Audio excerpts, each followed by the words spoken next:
She's not. Are we ready now? Okay, ladies and gentlemen, I've just heard that we are at capacity, and we are ready to get started. If you'll all take your seats. Okay, wonderful, thank you. And good evening. My name is Amanda Patinell. I'm with the League of Women Voters of the St. Petersburg area. I'll be moderating your forum tonight, assisted by my colleagues around the room, recognizable by their league buttons. Ladies and gentlemen of the League, if you will please raise your hand and wave to the room. Before I introduce the candidates tonight, I'm going to be giving some information about tonight's rules and format for the forum, which the candidates have received in advance.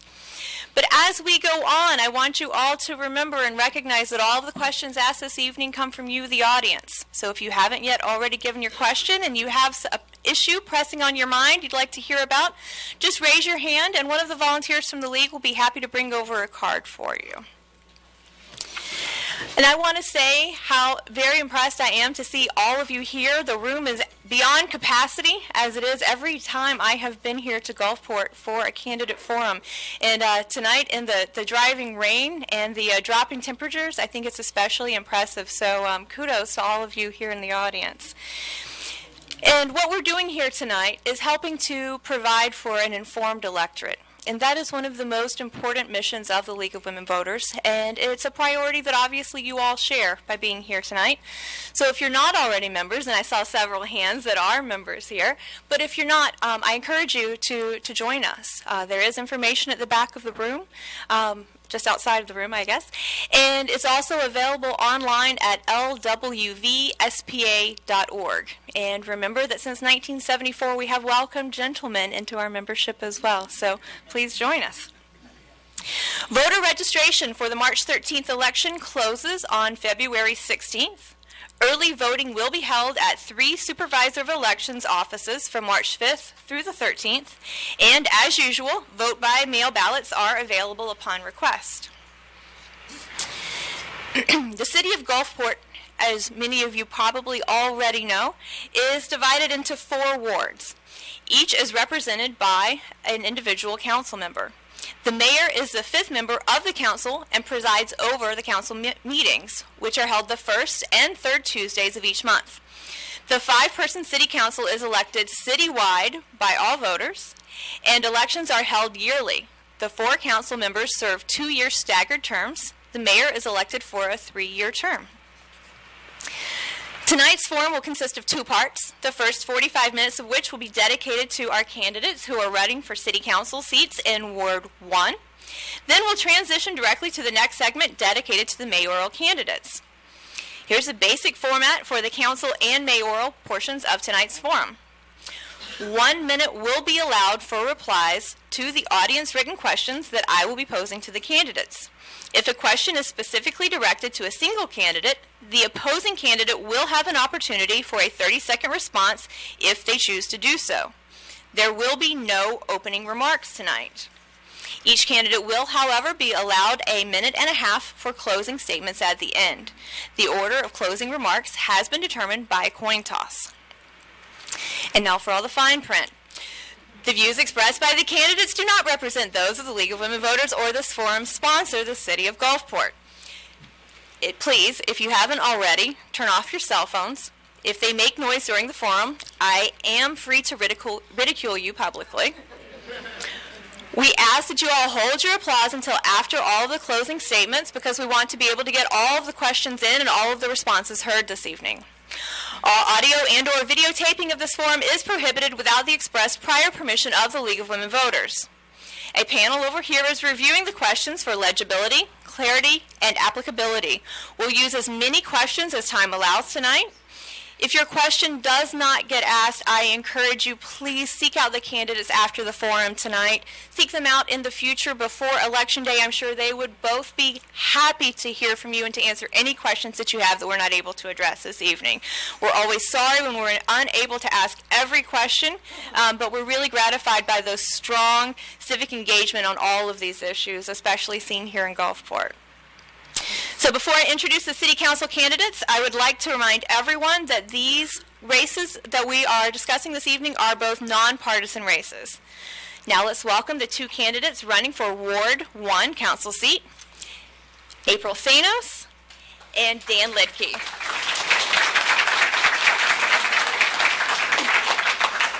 And as was determined by our coin toss before the event this evening, Candidate Lidke, I'll ask you to answer the first question first, and followed by you, Candidate Thanos. First question. What are your priorities for Gulfport? Okay. Well, thank you, Amanda, and thank you, everybody, for being here tonight. My priorities are to hopefully keep the working team we have in place and continue to make the progress that we've been having. One of the big initiatives that I want to take up during my next 2 years, if I'm lucky to be enough to be reelected, I want to look at building a new modern senior center. Something like that may take 3 to 5 years, but we have to get the plans in place now to make that happen. Earlier this week when I was in Tallahassee, I talked to some State House and Senate members, and I've already talked about securing some state funding for that senior center. Some of the other things I'd like to work on is the beach replenishment with the Army Corps of Engineers. That's another 3 to 5 year project. Earlier this year, we hired a lobbyist to help us navigate those areas in D.C. to help work with the Army Corps. And then also I'd like to see the Shore Boulevard improvements coming that we're going to be working on starting here in the next couple months. I think the bids are coming out in March, and my time is up. So thank you. Candidate Thanos. Hi, I'm new to this microphone, so hopefully everything's working. I first want to thank the League for moderating this event. I appreciate all your efforts. And the things that are important to me would be accountability and transparency. I think that the residents and the businesses of Gulfport need to have more input into what's going on the council and be able to see the progress of any things that are decided to be done. So either, a timeline on the website or some way that they can get more information and know really what's going on and how their dollars are being spent. And then I also want to work on crime. And I know that the Gulfport Police are putting in place a new Crime Watch program, and I think that'll help a lot to get citizens involved in what's going on and make sure that they feel the police department is working for them. And then the environment. We need to keep our environment pristine and as beautiful as it is. Thank you. Thank you. Candidate Thanos, one of the items that you've just mentioned is government accountability. The question is, what does government accountability mean to you?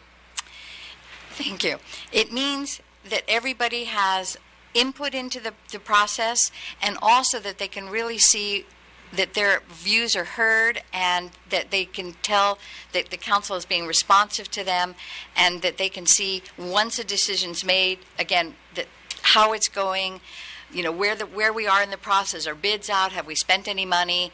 And that there's been a full review of everything, and that they have, input into all stages and can see what's happening at all stages. Thank you. Government accountability means to me just letting the citizens know that how you're reaching your decision. They need to be involved in the decision-making process and understand why you're reaching some of the decisions you're making. As far as transparency is one thing that helps lead to accountability. And the City of Gulfport, with the help of our City Clerk Leslie DeMuth, has done some amazing things to help increase our transparency. We went from thick agenda packets to iPads. We have an upgraded city website. We are laser fishing and archiving a lot of historical documents that are now searchable. We have a city email list you can subscribe to, and I guarantee you, if you ever call Leslie and ask her for anything, you should have what you were asked for that day. Now, when it comes to accountability and transparency, I'd definitely like to see some more of that at the PSTA. Thank you. And Candidate Lidke, if you'll answer the next question first, please. What is your position on short-term rentals? My position on short-term rentals, or more commonly referred to as vacation rentals, is that we have zoning districts where they're allowed, and we have zoning districts where they're not allowed. And where they're not allowed, they shouldn't be allowed to run. About 3 years ago in my neighborhood, we had some people try to rent out their houses on a short-term basis, and nothing was more disruptive to my community than those short-term rentals. So they're fine where we've zoned for it, but where we haven't, there's no way we could allow those based on my personal experiences and how disruptive it was. Thank you. In Gulfport, we want to encourage tourism, and it brings a lot of business into our restaurants and our shops. but we also want to take account of the permanent residents' issues. And so we want to work together and make sure that the seasonal rentals are not disruptive and that we can work out a plan that suits everybody. So not necessarily increasing the amount or decreasing, but just have a meeting where everybody can have their voices heard so that we can work something out that works well for everyone. Thank you. And for the next question, Candidate Thanos, if you'll go first, please. Discuss the possibility of getting the EPA or any other governmental office involved in the Clam Bayou pollution issue and your thoughts on that. Well, the whole Clam Bayou issue was really a horrible thing to have happen in the first place. And I think we definitely have to keep St. Pete accountable for that. Bringing in another outside agency, I don't know enough about what their role would be and what they can do, and it may not even be effective to have somebody else come in if we don't have an agreement with St. Pete to not do it again. It would be terrible to spend millions cleaning up the bayou and then have the same problem happen again. So I'm certainly open to anything that can help fix the problem and restore the bayou. That would be wonderful.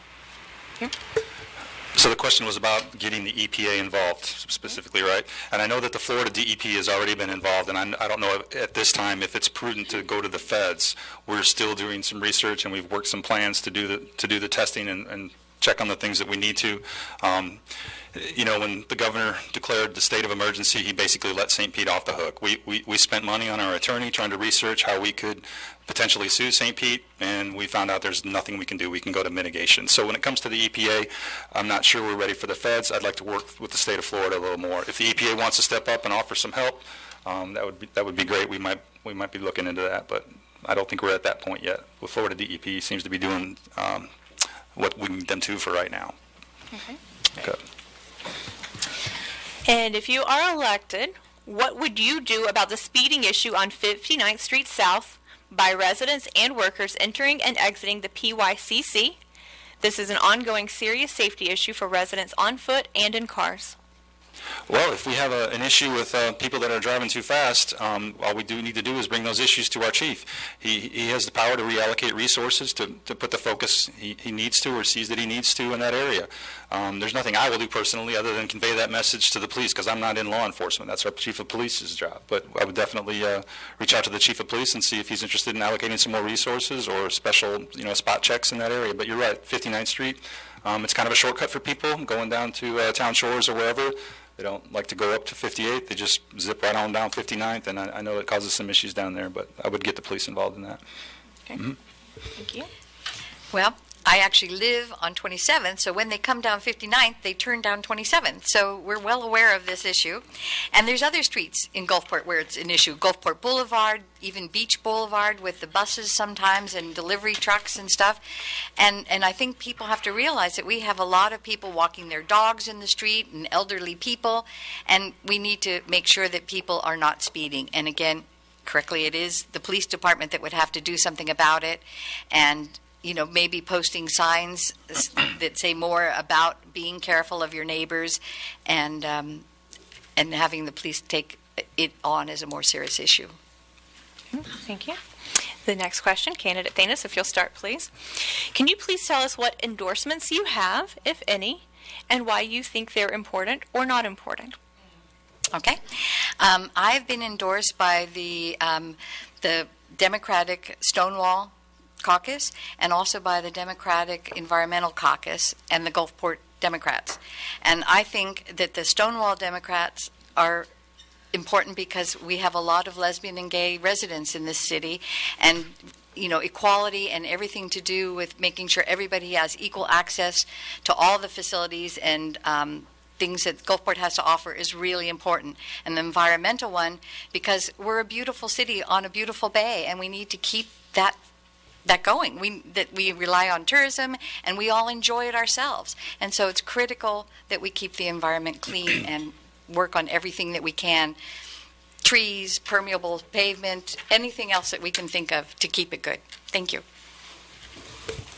Well, first of all, this is a nonpartisan race, and every endorsement I just heard was a partisan organization. And I'm not seeking endorsements. I've had people from parties come to me and ask me if they could help. I said no. This is a nonpartisan local city council race. So I'm not touting any endorsements, and I'm not seeking any endorsements. I'm going to let my record speak for itself. Okay, thank you. So next question then, please. Would you support a community bank for Gulfport? Why or why not? Well, what do you mean by community bank? You mean like a banking institution for finances, or? I can repeat the question. Well, I'm not sure what we mean by community bank, but if we're talking like a Regions or a SunTrust type of bank, I'm guessing community bank means something more local and regionally focused. Well, those are private businesses, I'm assuming, so we will do what we can to create a level playing field. If those businesses want to come, we will help them do what they need to do to get started. Okay, thank you. And again, I don't know exactly what's meant by regional banks either. If it's something that could benefit the citizens of Gulfport, then I'd be happy to hear about it and learn more. But again, I don't know enough to really answer that question. Okay. And to keep it really specific, we'll go to another one then. Can you tell us what your plans, if any, are for future biking infrastructure within the city? Well, I bike, and I have a 3-wheel bike, and I bring my dog along next to me for walks, so I love biking. And I think that it would be good to have connections to the Pinellas Trail, but we do already have one, and possibly share all, lanes where both cars and bikes can go on a street. That's worked really well in Seattle, I know. They have a lot of those. But mainly I find it fairly easy to bike here. And if I think that it gets more congested or we have a lot more speeding or traffic, then perhaps we need to look at making separate lanes. But for right now, I think for the most part, it's pretty good, and maybe just something in connection with the trails to make sure that people can get downtown, and maybe some signage. Okay, thank you. Thank you. Can you repeat the question, please? Make sure I answer it. What are your plans for, if any, for future biking infrastructure within the city? Okay, we've been talking about this a lot lately on City Council. We had one plan where we were going to be using people's easements, and that didn't go over so well.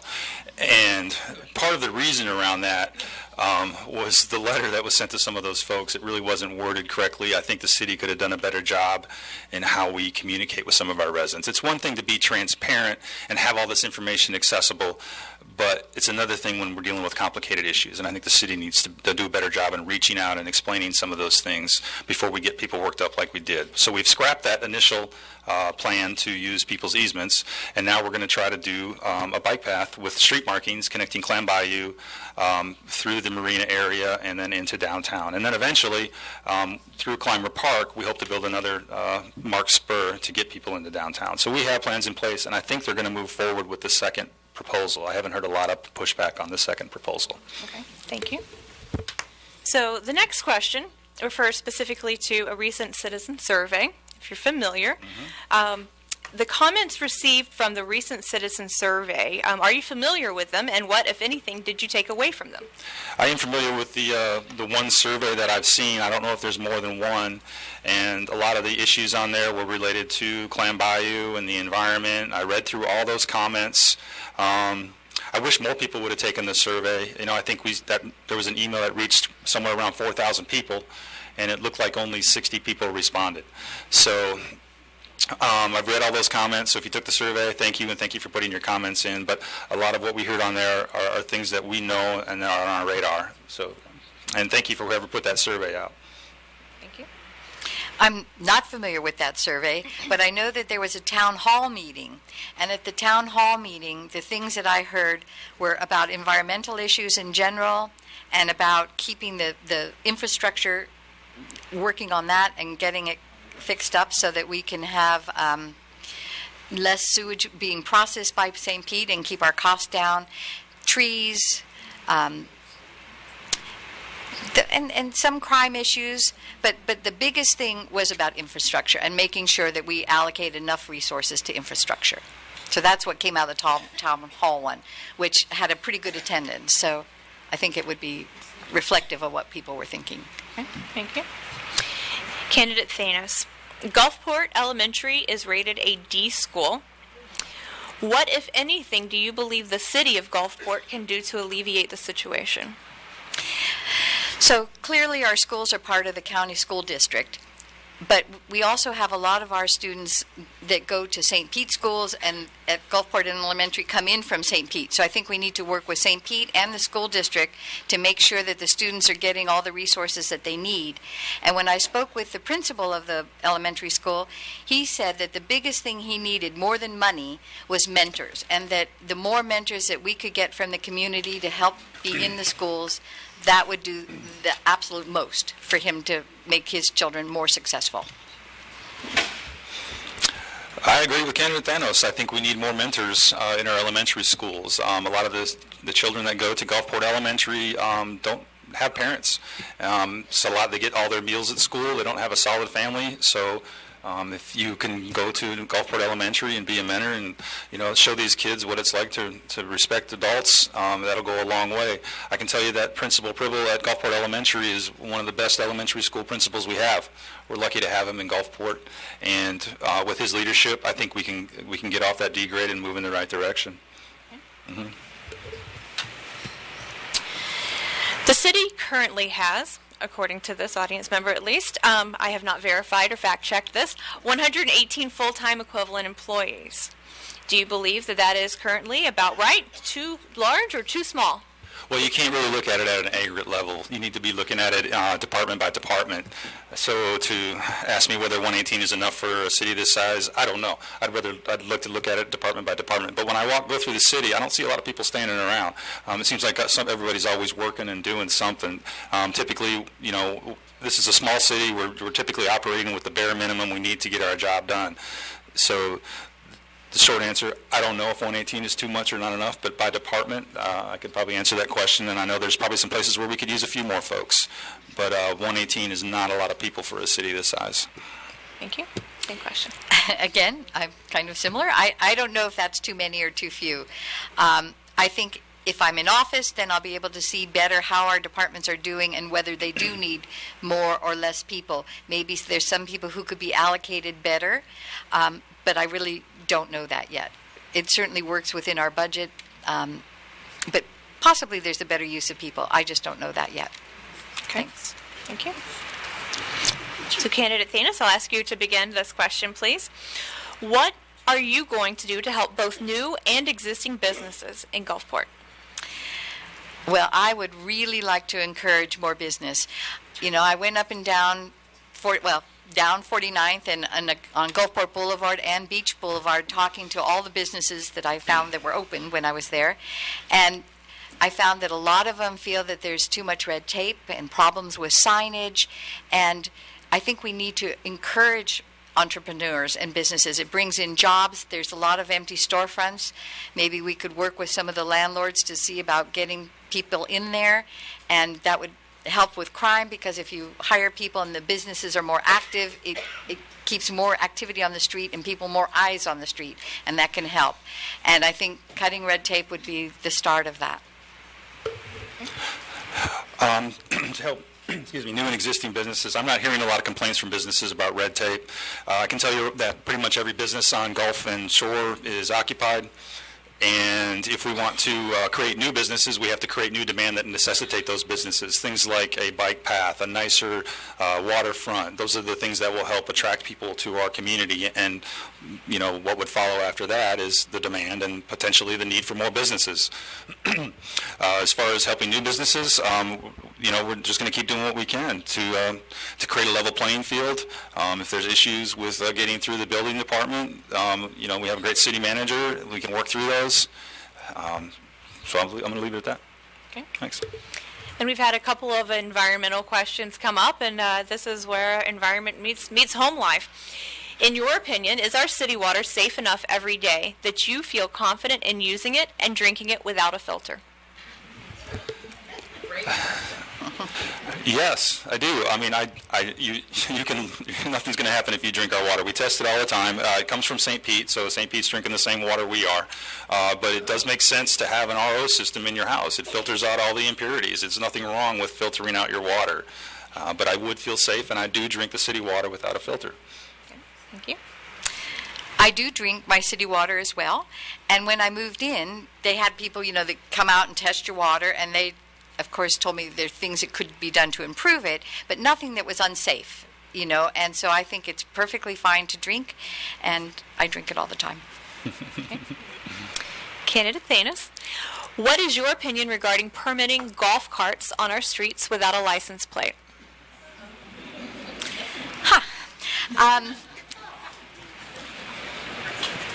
I don't know enough about that. I mean, I think as I understand the rules, that if a vehicle can't go more than like 20 or 25 miles an hour, it doesn't need a license. But I'm not sure about that, so I don't know what the rules are because I've never looked into it.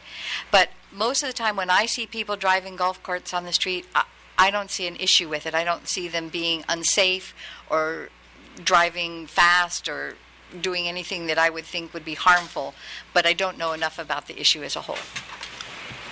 Well, this is an issue that has come up at least twice in the last 5 years on Gulfport City Council. I was for it a couple years ago, and as long as we're having the lights, headlights, taillights, some kind of registration sticker, we need to know whose golf cart it is, right?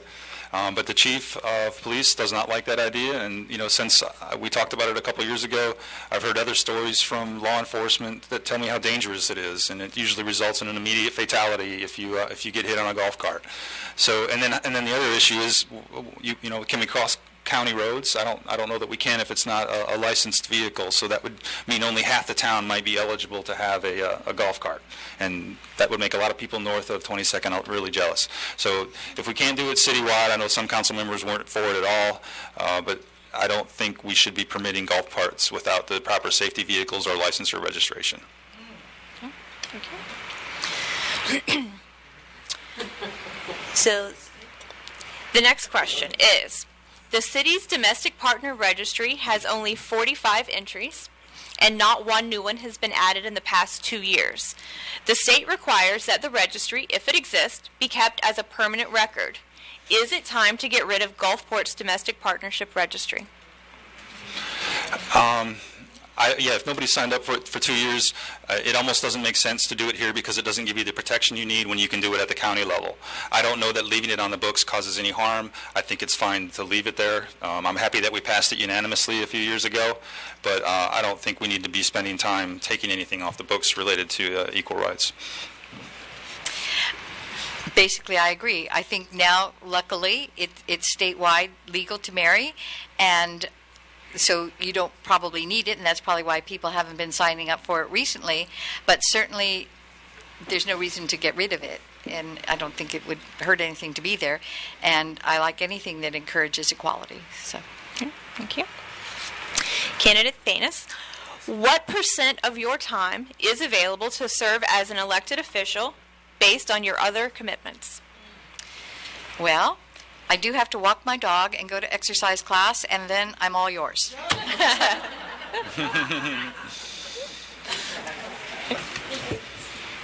Well, I walk my dog too. Percentage of time, well, first of all, I think I've missed one city council meeting in 4 years, and that was when my mother-in-law passed away. So when it comes to being available, I am available with email and phone. You can call me anytime. I'm always on the computer. That's what I do for a living. So I'm available 100% of the time, no matter what I'm doing. Okay. What would you consider pros and cons of using Pinellas County Sheriff's Department? Pros and cons? Mm-hmm. The pros, it's cheaper. They have a lot cooler toys. The cons, we lose control on kind of dictating how we want to manage our police force. A lot of people are very comfortable with the Gulfport police force, and so am I. One of the things I did in my first or second year on city council was we passed an ordinance where it had to be a unanimous vote up here, 5-0, if we were going to outsource to the sheriff. Barbara Bennett was the only one that voted no on that.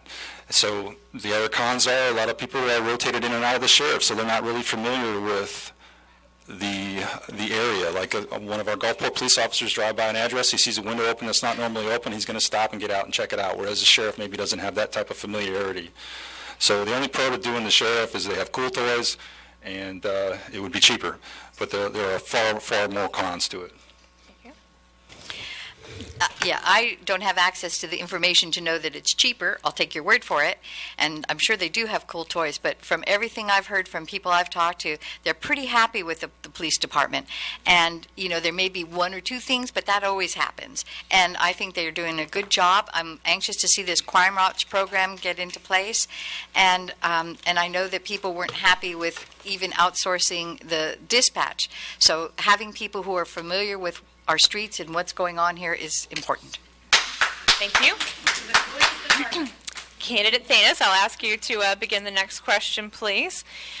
And this one specifically relates to your thoughts, plans, and ideas on updating codes for, it says for businesses, including as it relates to bike racks, crosswalks, and speeders on Gulfport Boulevard. Okay, well, I think probably a lot of our codes need updating. I think there's a lot of duplication or things that some are enforced, some aren't, and I think that we need to probably take some time to go through them systematically. I think that there could be a lot more bike racks. I know I've had trouble finding them sometimes when I needed them. I think speeding is, again, something we've talked about before that the police department is just going to have to work on. And what was the third part? The Speeders on Gulfport Boulevard. And the bike racks, and what was the other?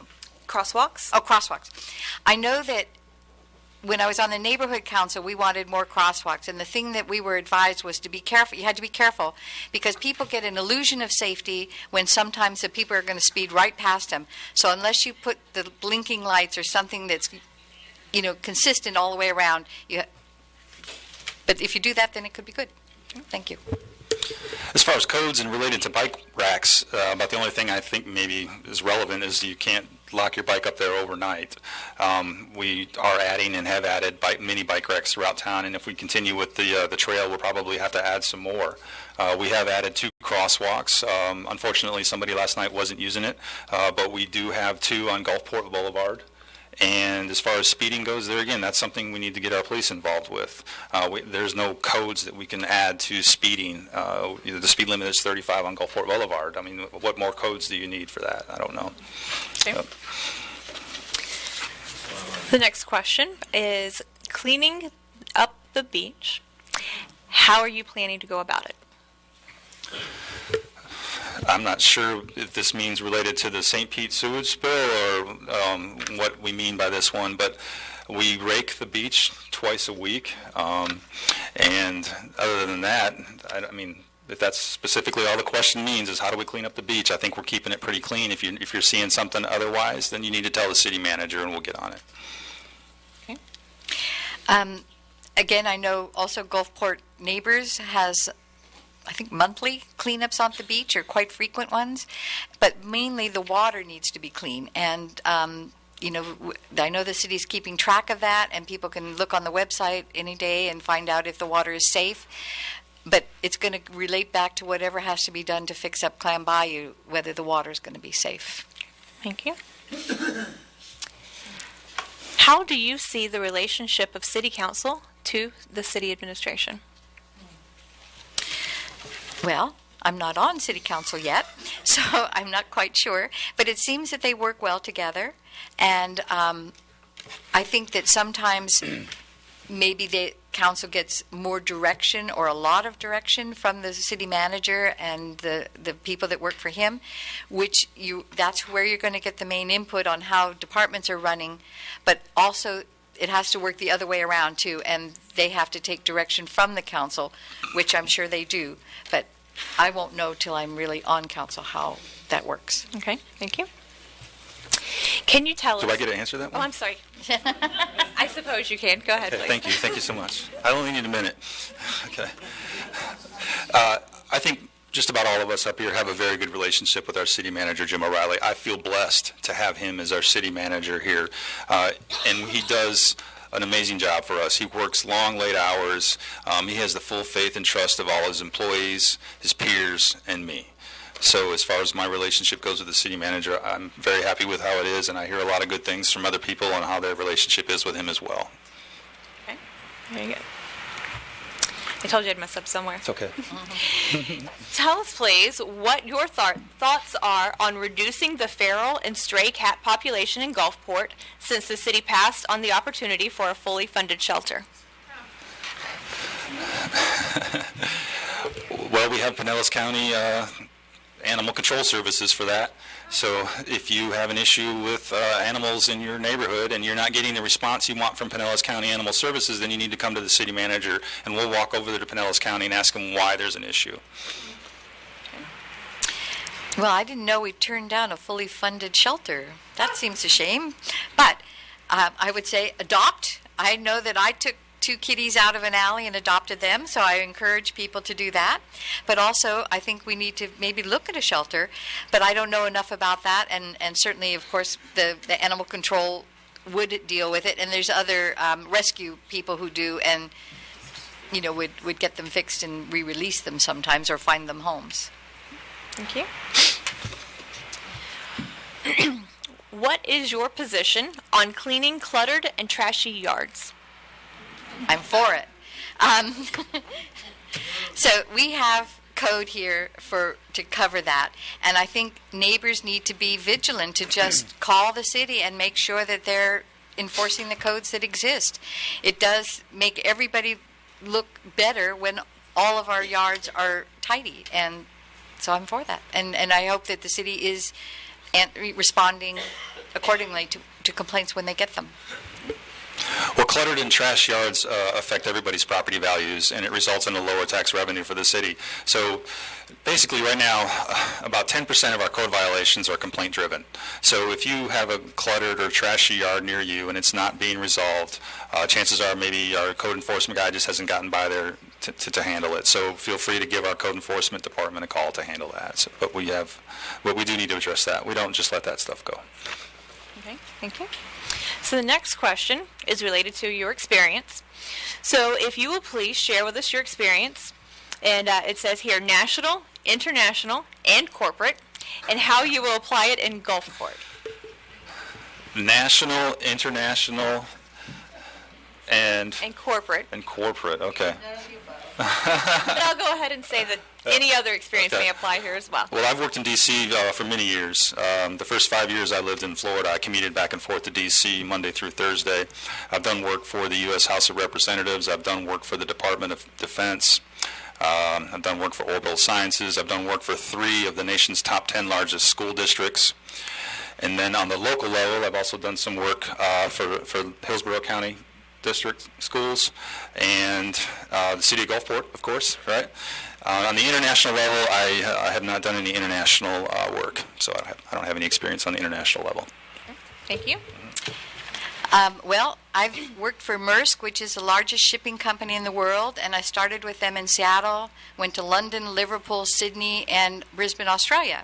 So I've worked around a lot and visited a lot of places. And when I went back to Seattle, I worked for an LGBT Chamber of Commerce, which is the largest in the country, and helped with small businesses and promoting LGBT rights and running a scholarship program. And I also spent 10 years on my neighborhood council on the board, working with residents and businesses on parking, noise, and we built an affordable housing project. So I have a lot of experience. Okay. Can you please speak to any thoughts or plans that you may have to improving the city's ability to get important information out to the public? Could you read that again? Yes. Can you please share with us any thoughts or plans you have in improving the way that the city is getting important information out to the public? Well, I know that after the Clam Bayou episode, it was brought up that we need a better system for that. And I know that there's, weekly emails that go out to people who are interested in events. There's an alert system that you can put on your phone. But we need to also work on some other ways, because there's a lot of people that don't necessarily use their computers, so they might not do Facebook or Twitter or whatever. So that we do need to figure out a way that people can find out about important things. And there might be places where we post things or put something out with water bills for those who get them in the mail. I think it's something that we really need to look at, because when Clam Bayou came up, we didn't have a great way of informing people. Okay, thank you. Well, we have the Code Red system. If you don't if you haven't signed up for it, that's one of the ways we can get information to you. In addition to that, I think the city of Gulfport maybe needs to identify a public relations personnel. You know, it doesn't necessarily have to be a new position, but maybe reallocate somebody's job now to maybe a quarter time for that. Because we do need to do better when it comes to public outreach. We need to make sure our communications are effective and not misleading or misunderstanding. And somebody that has had experience in public relations and communication can help us with that. Okay, thank you. Next question, please. To make more money for the city, would it be possible to have metered parking and then give residents permits? We need water taxes to go down, but still make money for our city. I'm not in favor of parking meters, so I'm not going to push for any charges in parking. One of the coolest things about Gulfport is free parking. It's one of the reasons our businesses do so well, because people can park their car and they can leave it there and they can go have a 3-hour dinner if they want. They don't have to worry about coming back and putting money in a meter. So as long as I'm on council, I'll never vote in favor of parking meters. I agree. I'm not in favor of parking meters either. I am in favor of trying to get local citizens to use alternate ways of going downtown so that you can free up parking spaces for people who come from longer distances. So that could be, you know, riding your bike, walking. I know that they're doing a system through the senior center, but anybody can use it where you can just call up and get a ride anywhere in Gulfport and just tip the driver. And that's especially good for people who want to go out and have a night of eating and drinking, and for anybody who's a senior citizen that can't drive anymore. So I'd like to look at alternative ways that we can maximize the use of our parking. Thank you. And this will be our last question of the evening for our City Council candidates before closing remarks. And I'll ask you, Candidate Thanis, what, if anything, can be done for more business rental space on Beach Boulevard? Well, there's already houses that are there that are being used as residential houses. If the owners of those houses chose to rent them commercially, that would open up space. I think that we want to keep the character of Beach Boulevard, so I'm not in favor of building, you know, multiplex or something there. And I think we need to keep the character, and if it's up to the people who own those houses if they want to turn them into commercial spaces. Okay. Yeah, that's a private matter. We've zoned it like it is, and I don't think we plan on changing anything. So if we want to add more businesses or more business rental space around beach or shore, that's going to be up to the individual property owners. That's not something City Council should be involved in unless we need to possibly extend it and rezone something. But there's really not a lot we can do. That's a private deal. Okay, thank you. Mm-hmm. All right. And now for closing remarks, Candidate Thanis will be going first in closing remarks tonight. Thank you. First, let me again thank the League of Women Voters for moderating this forum and the City of Gulfport for hosting it. I love Gulfport, and I want to help you make it even more wonderful and prosperous. And I have the experience to get things done. Unfortunately, you heard that already. But I worked for a shipping company all over the world and managed large budgets and staff. And working at the LGBT Chamber gave me experience with small businesses and promoting them and their scholarship program. And the Neighborhood Council was a wonderful experience for me, keeping in touch with everything that was going on and helping residents and businesses with their issues. My diverse experience will allow me to look at problems with fresh eyes. I want to get more input from the entire community and find innovative solutions to the issues we face. We can make this a fiscally sound community with infrastructure that meets our needs. I can picture a thriving Gulfport with every commercial space filled, beautiful tree-lined streets, children playing in the clean waters of the beach, kayakers marveling at the restored bayou. I see everyone feeling safe in their homes and parks and streets. Thank you. Thank you. Well, first of all, I'd like to also thank the League of Women Voters of St. Pete and the City of Gulfport for hosting this, and for all of you for being here tonight. You came out in the rain to learn more, so thank you for being here. I'd also like to thank you, April, for stepping up to offer your services to our city. And enduring all that comes with an election. Thank you. It's not easy to do this, and I hope in the future more of our talented residents will step up to offer their services to our city like April has. I'm running for re-election to Gulfport because I want to continue working as a team member with the other members of council and staff on improving Gulfport. Last year was a year full of progress where our diverse city council voted unanimously on 97% of our agenda items. We have a minute and a half on this, right? Okay, so I got another minute, right? Okay, so that 30-second thing come up. I'm a little worried there. Okay. Okay, did she get a full minute and a half? Okay, thank you. All right, if re-elected, I will continue to do my part to keep a good thing going, and I will be focusing my efforts towards putting some big scale improvements in process, like the senior center, continuing the marina expansion, working with the Army Corps on the Gulfport Beach renourishment, and continuing major infrastructure repairs and a continued focus on doing what we can to clean up our waterways, while keeping property taxes low, if not lower than they are now. I will also do what is necessary to keep our business environment open, friendly, and thriving by tackling initiatives that will create more demand for our businesses. Initiatives like the bike trail, a revamped Shore Boulevard, and a government that is easy to navigate, transparent, and one that works for the people are some of the things we are already doing. We have made a tremendous amount of progress in the last couple of years, and there are a lot of great things coming this year. Please visit my website, gulfportspirit.com. Call me or email me if you want to learn more. Whether you are voting absentee next week or on the polls March 15th, I hope you will keep a working team in place and vote for Dan Lidke. Thank you.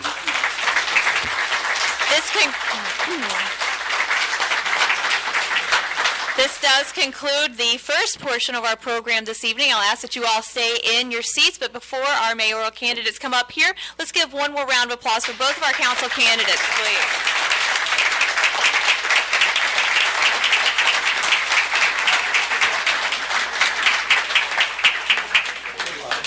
Thank you. That was good.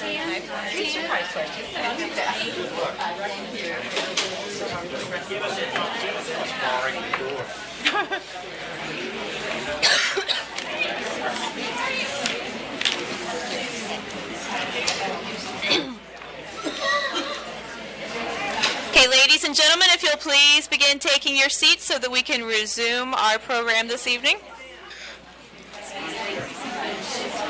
I understand that you can't hear.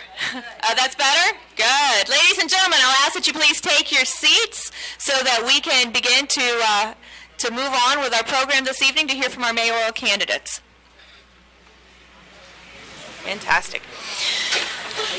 So as a last call, I think that you've all heard this many times, but this will be our last announcement for the evening, that League staff members are still collecting questions for our mayoral candidates. So if you have a question, please raise your hand, because we want to collect all of those questions as soon as possible. The format for the mayoral portion of tonight's forum will include time for rebuttals. During the question round, in which candidates have a minute to answer a question directed to both of them, the first candidate to answer has the option for a 30-second rebuttal. My notes say that this will become clear as we go along. I want to be sure that this is clear to both of our candidates before we start. Yes. Okay, fantastic. So, and I understand there was a coin toss that happened backstage, but I was out here, so can someone please tell me the results? She gets the last closing remarks. You get the last closing remarks, so then you will begin. Yeah, we'll do the first question. Yes. So, if we're ready to begin, I'd like to introduce you to your candidates for mayor, candidate Barbara Bano and Sam Henderson.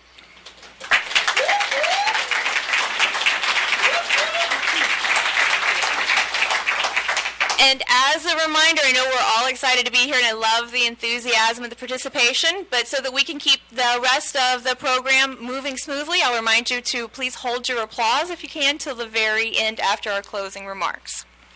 So, as for our first question, then, candidate Bano, will you please tell us what the most important thing is that you will do for Gulfport as mayor if elected? That's a good question. Thank you. I'd like to talk about my 3 top priorities, actually, if I can do that. The number one thing on my priority list is that we need to clean up Clam Bayou. Plain and simple as that. We need ongoing focus of our aging infrastructure. When I'm out there and I'm knocking on doors, I hear the same thing. Fix our streets, fix our alleyways, fix our sewers. I know we're doing that, but we need to strengthen it and keep it going. And lastly, for me, I need to bring back, and I want to bring back, grassroots government. What that means to me is that I want to have town halls. I want to have town halls in this room right here. I want to have workshops again. Workshops where people and the working people can come and talk and give us feedback. The community needs to be a part of decisions that we make here every day. All right, thank you. My things that I've been sticking with and I'm going to continue to stick with, it's one of the main reasons I'm running, is that I want to see us put our money where our mouth is infrastructure-wise. And clearly, as you just said, we're already doing that. We've already invested $1.5 million in an aging sewer system that's needed to be done. Times have improved money-wise, and we're able to take this on. We jumped in on the state revolving loan fund to do this. I want to see us address stormwater. Again, a place we need to put our money where our mouth is. If we're going to do it, we need to address it and invest that money. We have a $500,000 appropriation from the state that's just waiting for us to start putting shovels in the ground and mitigating stormwater pollution going into the bay. I also want to see us do some beautification projects like we've got coming with Shore Boulevard, like we're doing with the marina construction, things like the art trail that's already part of our bike trail that's going through the city. In general, I want to see us be fiscally responsible and keep moving forward and do some of the things that we haven't been able to do during the tough economic times, and set us up for decades to come with some of the projects that we've already got going that we just need to see through to fruition. Thank you. Just a quick rebuttal, please. So I was on council when we approved the revolving loan program 5-0. What I'm here to do as mayor is to start getting these projects done. Thank you. Candidate Henderson, if you'll begin, please. What can you do as mayor to help new businesses in Gulfport and to help existing businesses in this community? Okay, well, as a lot of my opponent's literature says, it's a thriving, prospering community right now. And part of that reason is because we've set ourselves up very well coming out of the economic downturn. We streamlined our employee departments, and we've really come out of this thing with money in reserves in spite of the fact that we borrowed some of that to work on our marina project. And I really just think that what we most need to do is keep listening to the businesses that we have. We've got almost all our storefronts full on Beach Boulevard.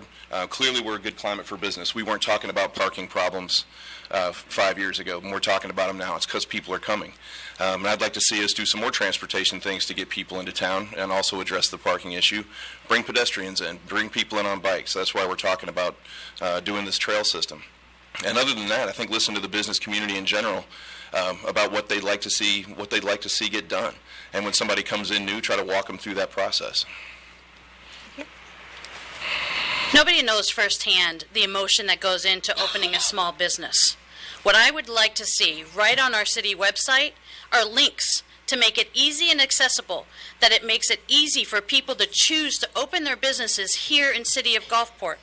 I want them to be able to have contact information, rules, sources, state requirements, city requirements to open businesses within our city. Contact information to the Merchants Association, the Chamber of Commerce, and So 49.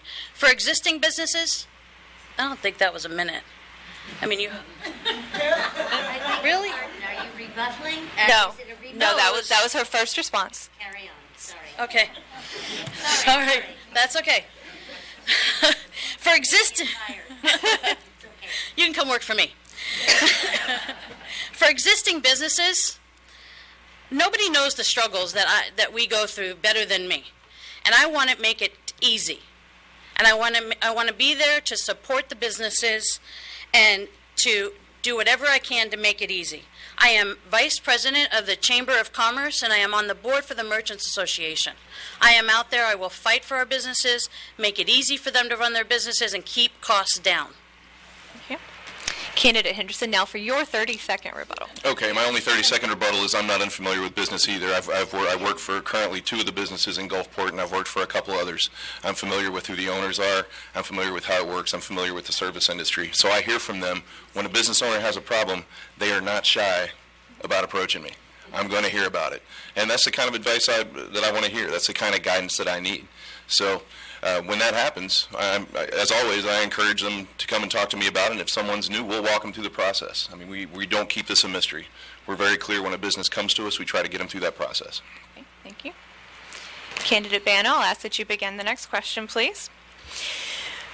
The question says, some voters believe that there is a gay agenda. Do you believe that that is true? And if so, what does that mean for Gulfport? Listen, when I served on city council and when I serve as mayor, I represent every citizen in this community, whether they're gay, straight, black, white, old, or young. this hits me home on a personal issue, and I feel like people are trying to take a dig at me and take away from the focus of what my agenda is. I don't want to talk about being gay or being a lesbian. I want to talk about streets. I want to talk about the police department. I want to talk about things that matter to you. I am not here for a gay agenda. And if anybody out there can tell me what a gay agenda is, I wish they would tell me. Candidate Henderson. All right, I think for most of the folks that I talk to, it's pretty much the same as everyone else's agenda. It just comes down to a personal basis of what's important to you. I do, however, think there are some things yet to be done in the state of Florida. If you're in the LGBT community, you still have problems with housing rules. You still have problems adopting, things like that. So yeah, there's still things to work on. But in the city of Gulfport, absolutely. We've got a human rights ordinance that's in place. I think if when we need to make changes to that, as things are brought to our attention, we should. But as far as a gay agenda, no, I don't think there's a gay agenda. I think people want to be treated fairly, regardless of what color they are, regardless of what their sexual orientation is, regardless of all those things. So I think the gay agenda is a human agenda. Thank you. And you have a 30-second rebuttal. And lastly, everybody knows, right? Whether that we're having bullying in schools because of the color of your skin, or you're being bullied because you are a gay or a lesbian. I will fight for the rights of everybody in this community. Okay, thank you. Candidate Henderson, if you'll answer the next question first, please. Please tell us how you can mobilize public and private funds to improve streets and infrastructure related to an ecological environment. Public and private funds. Okay, well, here's a couple. We were able to squeeze $1.2 million out of BP for what they did with the Deepwater Horizon spill in the Gulf. That was a nice chunk of change for us to bring in, and something I think we needed because we were definitely economically impacted by that disaster if we were not ecologically impacted directly.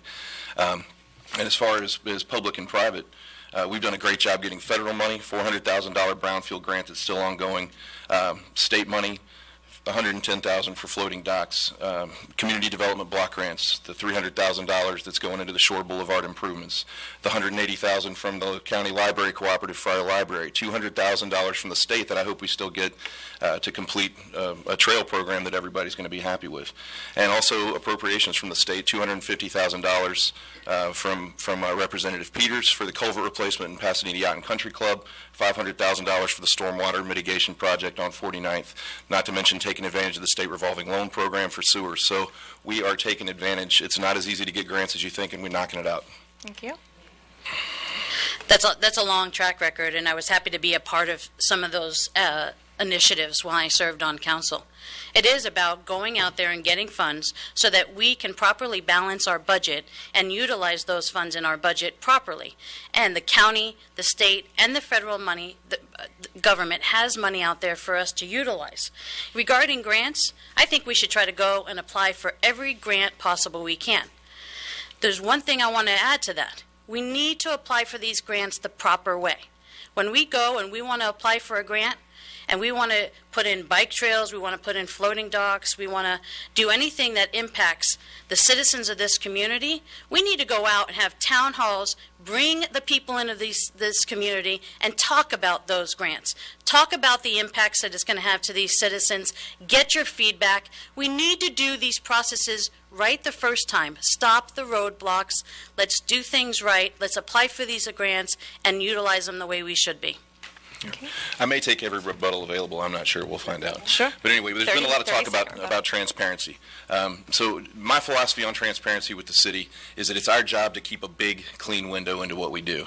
Now, it's hard to make people look through that window and see what you have, but what we've done is our updates to the website. Our library director has done a great job with that, getting a Facebook up, having Code Red, putting things in the Gabber. I write frequent letters in the Gabber. I know some of you have seen them. Some of you have even said you enjoyed them. So these are ways that I try to be transparent as well. So these are all important things that we need to do and will continue to do. Candidate Bano, can you please tell us what your plans would be to improve openness to citizens in city council meetings? You know, I've talked a little bit about it, right? I've talked about grassroots government, and for me, that's getting back to the basics. I want to conduct quarterly town halls here in this room, bringing in the citizens, hearing their concerns, not putting a time limit into it, listening to them sincerely, allowing them to talk without fear. Okay, I want to bring back workshops.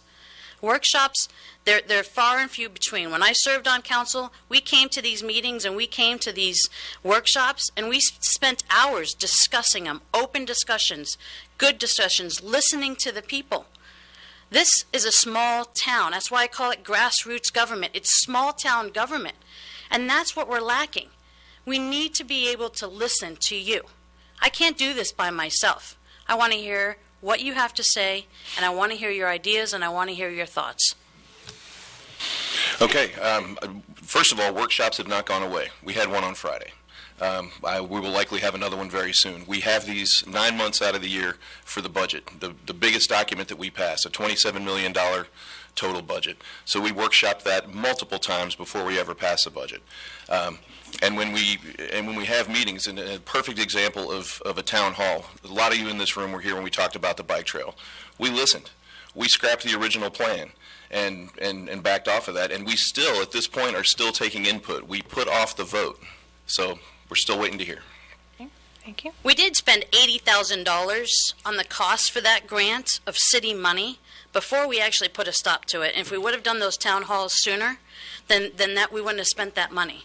And in regards to looking through a window, people aren't on Facebook and on the internet, or they might not even read the Gabber. We need to be knocking on doors. I need to be making phone calls.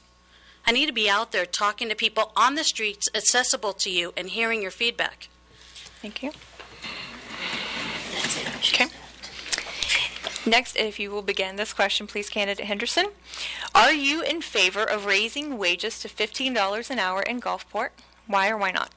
Well, we don't have the control. That's not our jurisdiction to raise wages in Gulfport. That's a state-level decision. But I certainly think there's a lot of people that are underpaid, that work a lot harder than the minimum wage they're getting, or the sub-minimum wage that servers and bartenders receive. So we don't have the power to do that in the city of Gulfport, but I'm certainly not against people getting an increase in wages. Okay. Same 1 minute, please. You know, it's a lot of discussion on the federal level and at the state level. So whatever the final decision is, I will support. I will tell you this.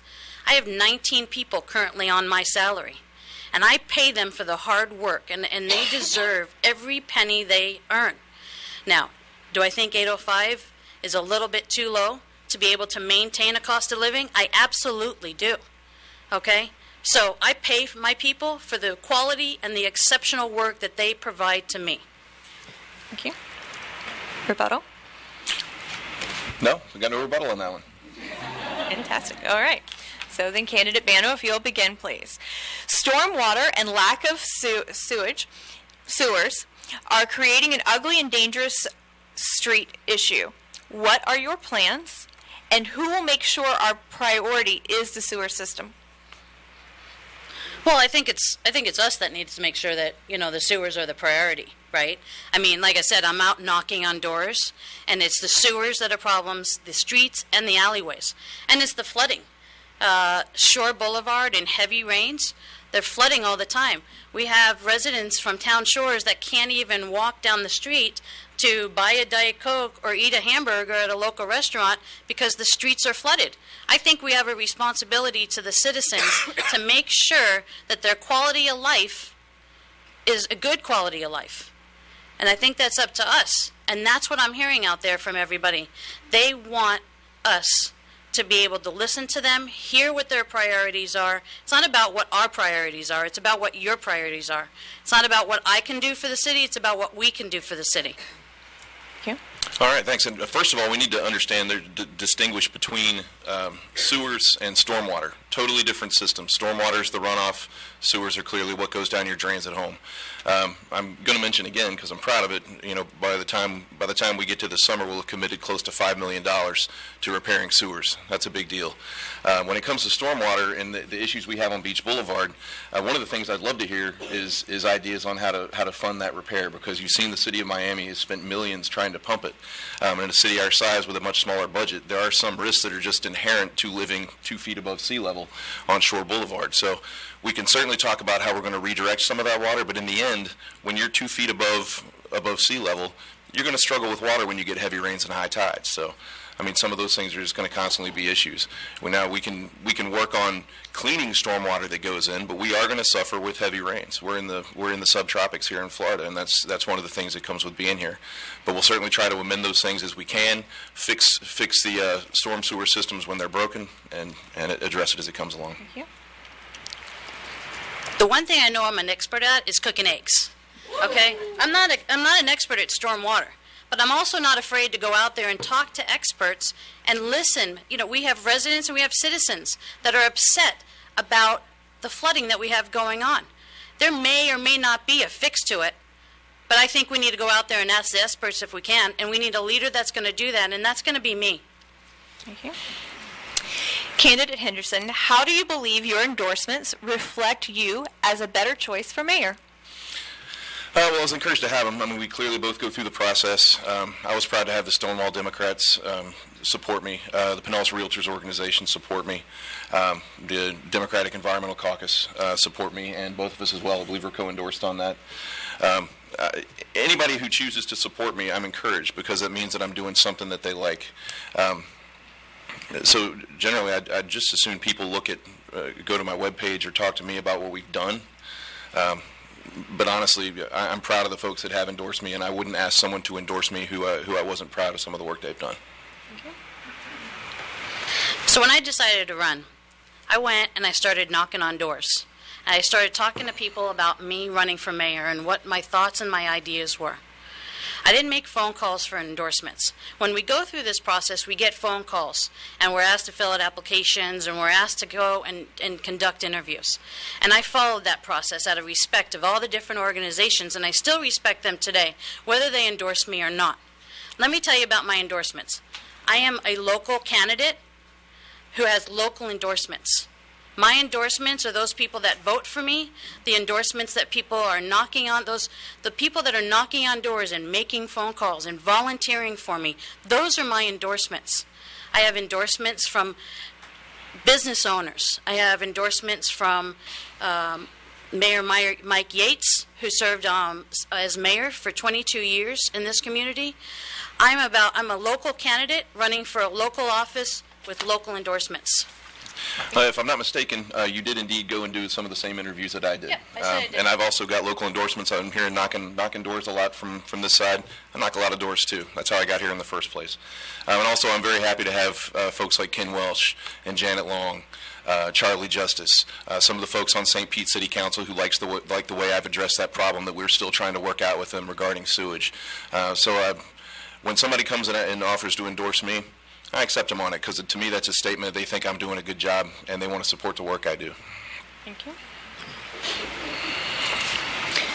Candidate Henderson, what actions do you believe the city should take, if any, to upgrade the alleyways?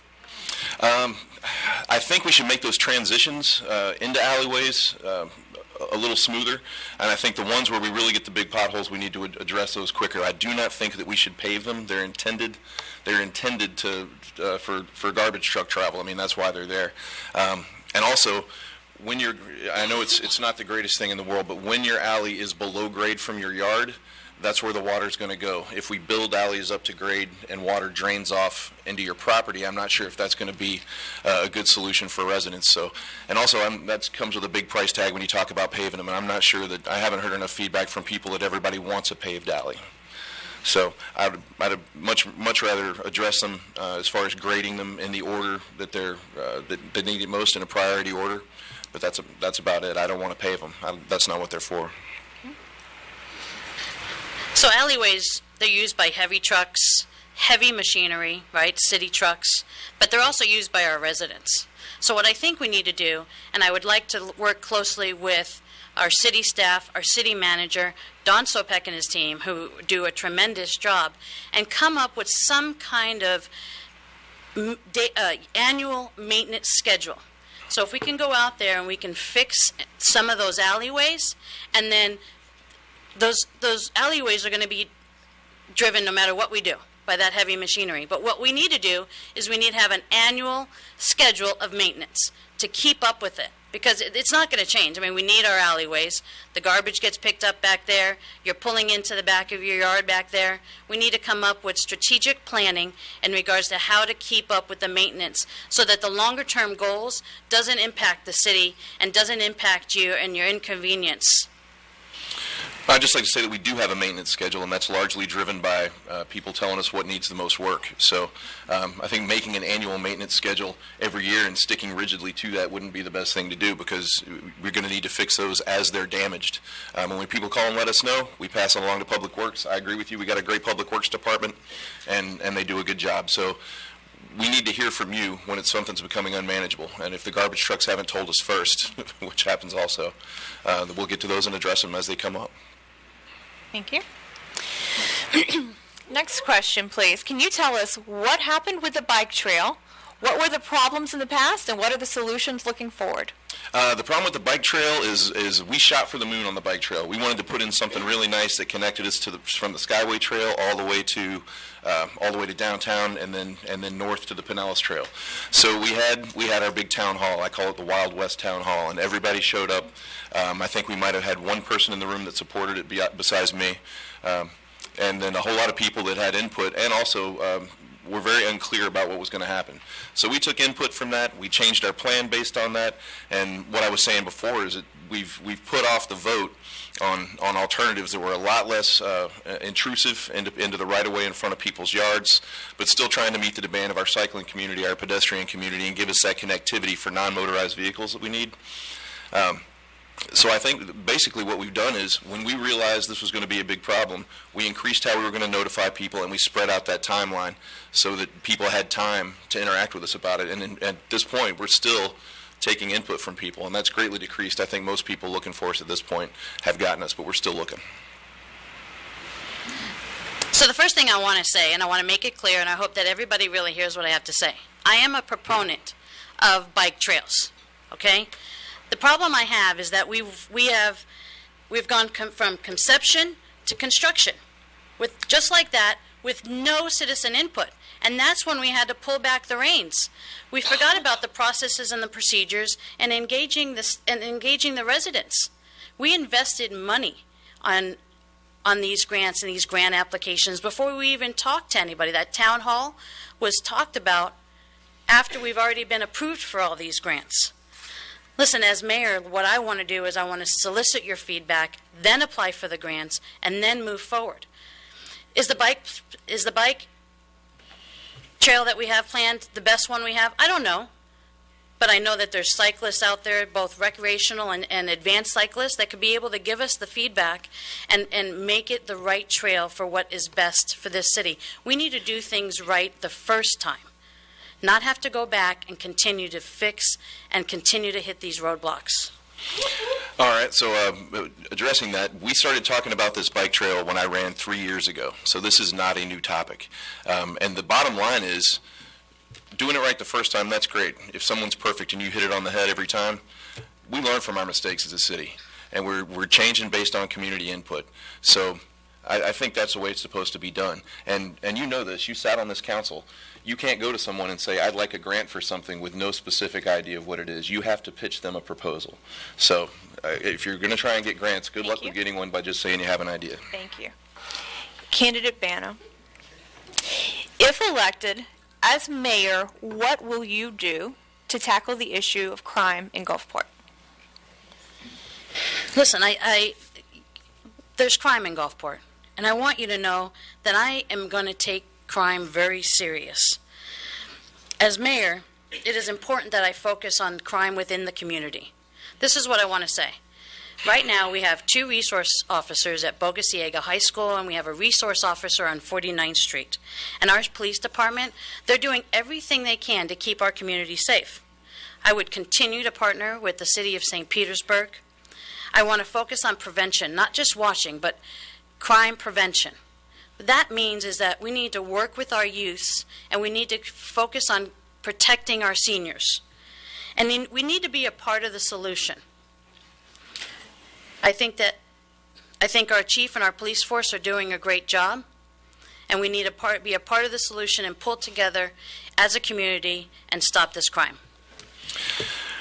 Bottom line, we live in an urban area. Urban areas, you're going to have crime. The world is a dangerous place, and every once in a while it's going to cross your path. But we have a police force and a police chief that's introduced a really involved community culture in that department. Crime is as low as it's been here in a long time. Yeah, we still get a lot of bikes stolen and things like that. But in the big picture, we're doing better. Now, when I have a problem, when someone reports something to me, perfect example, one of the store owners on 49th Street had an issue. So I talked to the police chief about setting up a problem-oriented patrol for that area. So I feel like we do well at reacting to it, and I also feel like they do a good job at communicating about things to do to keep yourself out of trouble. Lock in your car, lock in your garage, and encouraging people to do crime watch groups. There's people in this room right now that are part of the crime watch groups. So it's absolutely a citizen effort. There's things that we can do at home, but I'll tell you what, I got a great deal of pride in our police force. And also very happy to keep this police force in Gulfport, keep that autonomy. And my opponent, I'm going to bring it up. You voted out dispatch. Thank you. Candidate Yeah, Banner. that's no secret. Anybody can go out there and they can watch those videos, and it's public record. But while I was on council, I said it twice on the record, and I'm going to say it again right here today to everybody in this room and everybody watching me on TV. I will not outsource our police department. Thank you. And Candidate Bano, since I accidentally had Candidate Henderson start 2 questions in a row, I'll ask you to start this next one as well. What have been your most important achievements in your past, and how will they contribute to your success as mayor? So I worked in corporate America for over 18 years. I've traveled all over the world. I think that my number one most proudest thing that I've accomplished is Stella's. I opened Stella's 6 years ago in some of the toughest economic times. I tell everybody all the time that I opened that restaurant to serve our community. And today I'm fortunate enough to say that not only do I serve our community a really good breakfast, but I also serve our neighboring cities. I bring people from Largo, the beaches, St. Pete, all over Sarasota. I have some great customers in Bradenton, to our city based on the reputation I have. I employ 19 employees. I have a great customer staff, and it is probably one of the best things I've ever done in my life. All right, my biggest accomplishments that I'm proud of is the fact that my wife, who's here tonight, been married for 20 years in December, and I've got a daughter that's now going to St. Pete College. So achieving that and her achieving that with me means a lot to me. The 7 years sitting on this council too, I'm very proud of the work I've done. When I started this out, I didn't think I was going to be running for mayor at some point. I just wanted to take it one term at a time and see how it went. When I look back at what we've gotten done and the comments that I hear from people about how Gulfport's changed in the last 7 years, how we've really turned a corner and we're becoming a very accepting place, keeping it a beautiful place, maintaining the character of the city. I'm extremely proud of the work I've gotten to do here. Now, have I been perfect? No, I make mistakes. If anyone sits up here and tells you they're not going to make a mistake, watch out. But but what we have done, we've learned from it.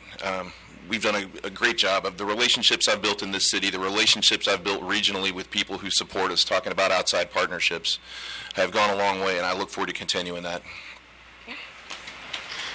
I just want to add that I love this city, and I will be thankful and appreciative that if you vote for me for mayor, it will be probably the second most proudest moment in my life. Yes. That's how much I love this city. I'm passionate about this job. I want to serve as mayor of Gulfport. Thank you. Candidate Henderson, what are your plans to reduce the feral and stray population other than calling animal control since the city passed on a fully funded shelter? Okay, so we're talking about cats? I'm going to leave that open-ended for your interpretation. Well, first of all, I'm a cat guy, and I'm probably feeding about 5 of them right now at any given moment, in addition to a possum.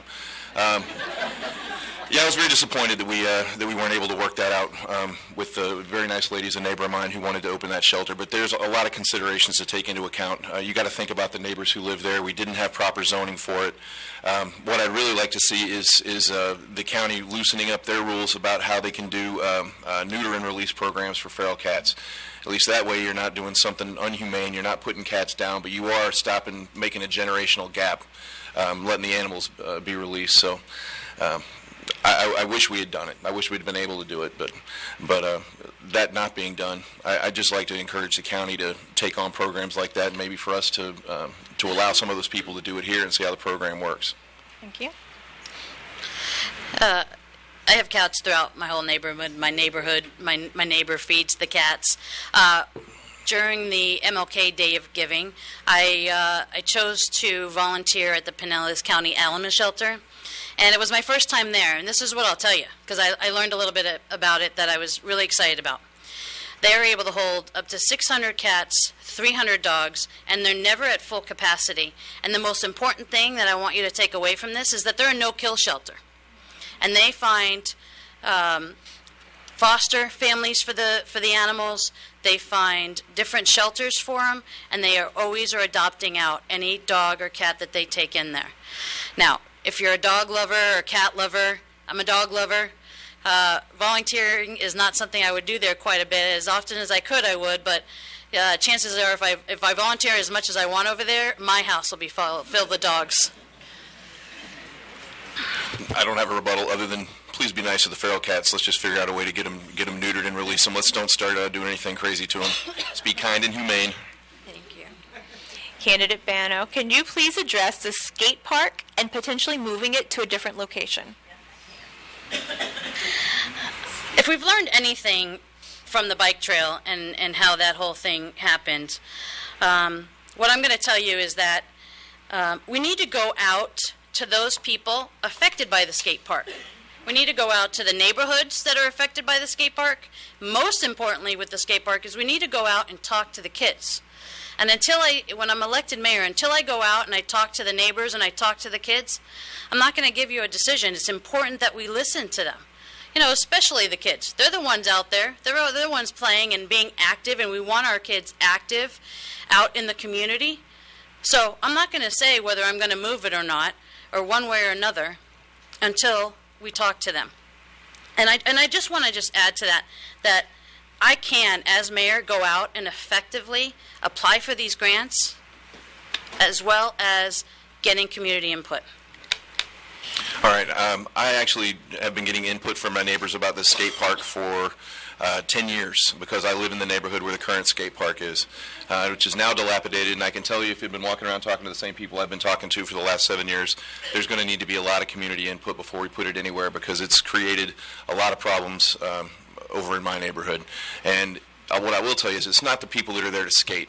It's the collateral influence of people who come there to hang out and do the other things that go along with not being supervised. So whatever we choose to do with that skate park, I'm not going to be in favor of it keeping the location that it's in now. In fact, if we're going to even talk about the skate park, we should talk about other options besides a skate park. It shouldn't be just limited to that. We got a lot more options than that. But if we're not talking to neighbors, a pretty wide berth of neighbors about that project before we do anything, then we're going to have a lot of headaches. So. I want to just remind everybody, we have some great activities over at the rec center. What they're doing over at the rec center is fantastic. We have both indoor and outdoor basketball courts and great programs for the kids out there. So, along with the skate park, there's the rec center that offers a great deal of activities for the children in this community. Thank you. Candidate Henderson, do you support a full-service city, and can you address what this means to you? Absolutely. I support a full-service city. What that means to me, and it's the reason that I know one of the previous questions was about the number of employees. There's a reason we have 119 full-time and 50 part-time employees in the city of Gulfport is because you're going to have a hard time finding a city our size that has its own police, its own fire, its own public works, its own leisure services, its own code and building departments. And the reason we have that is because that gives us autonomy. When we start getting rid of those things, we start losing control over how our city is handled. And this is why I brought up the comment before about dispatch being voted out. And this also speaks to transparency. There were petitions going around when dispatch went away. I was one of the 2 people on that council that listened and didn't want to get rid of our police dispatch. Being a full-service city means that we own it. There's accountability here at home. It's not someone at the county level telling us how things should be done here. It's us deciding. It's us paying for it. And yeah, it costs a little bit more, but I think people are here and enjoy this city because of the benefits you get from having all those services in-house, and I'm absolutely committed to keeping them.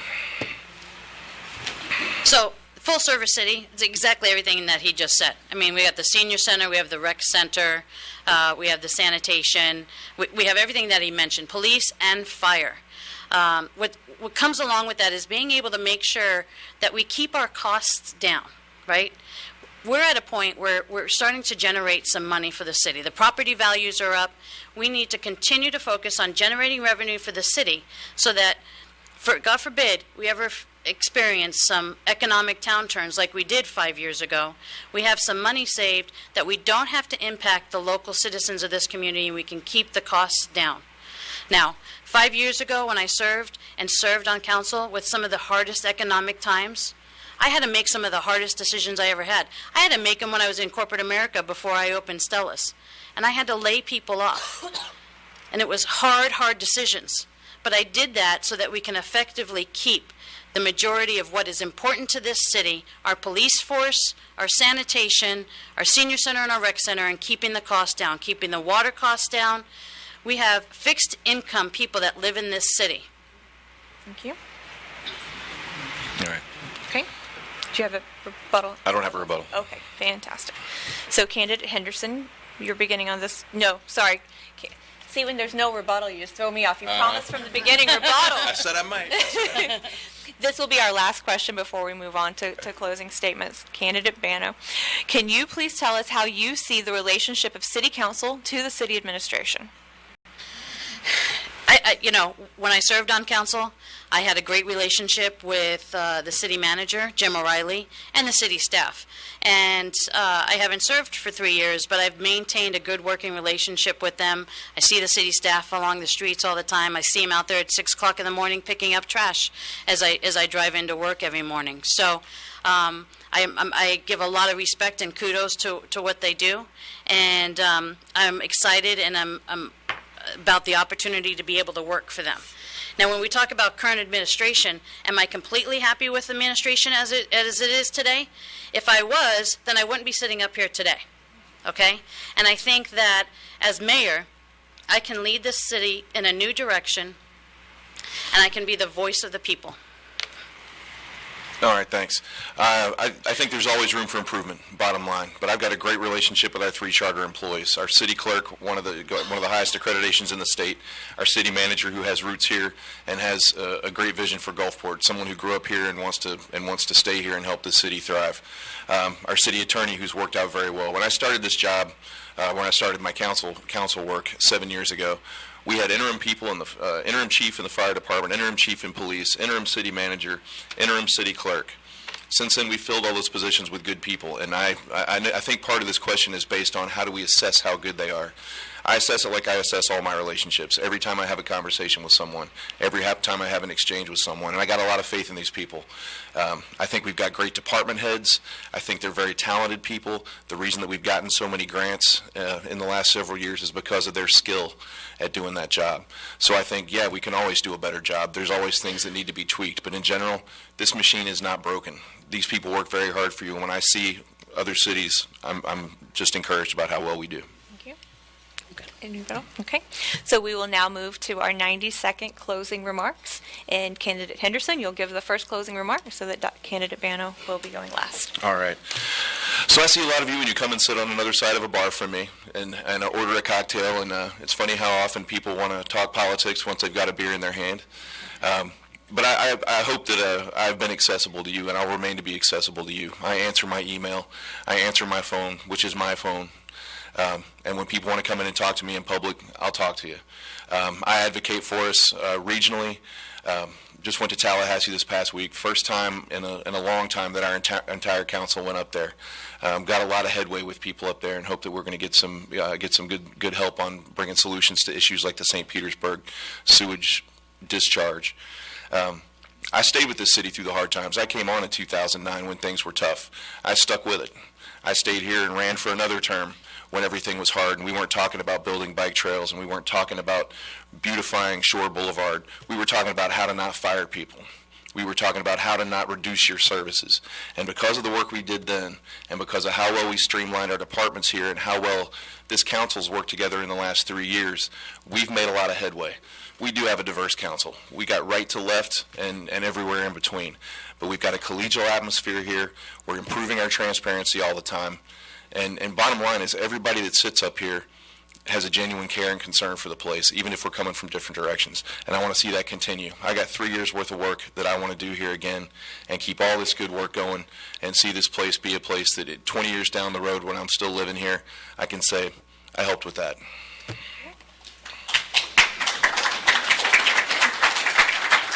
Candidate Bano.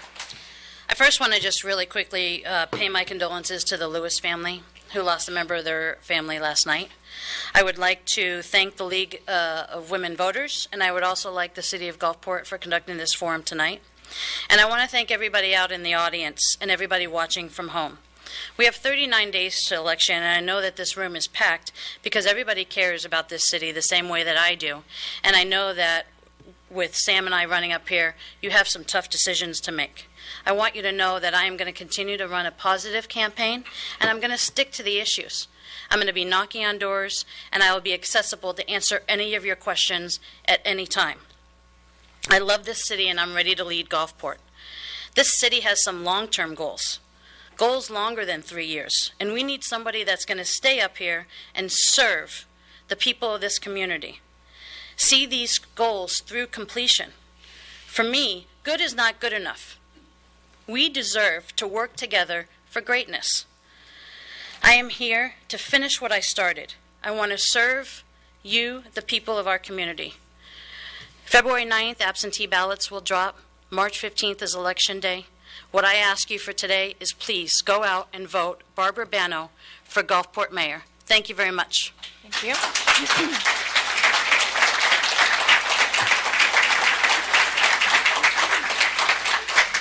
And I would like to close tonight's forum by thanking the forum's sponsor and host, the City of Gulfport. I'd like to also thank all of you for coming out here tonight to hear from our candidates, and I would especially like to thank all of our candidates for standing for office. Thank you very much.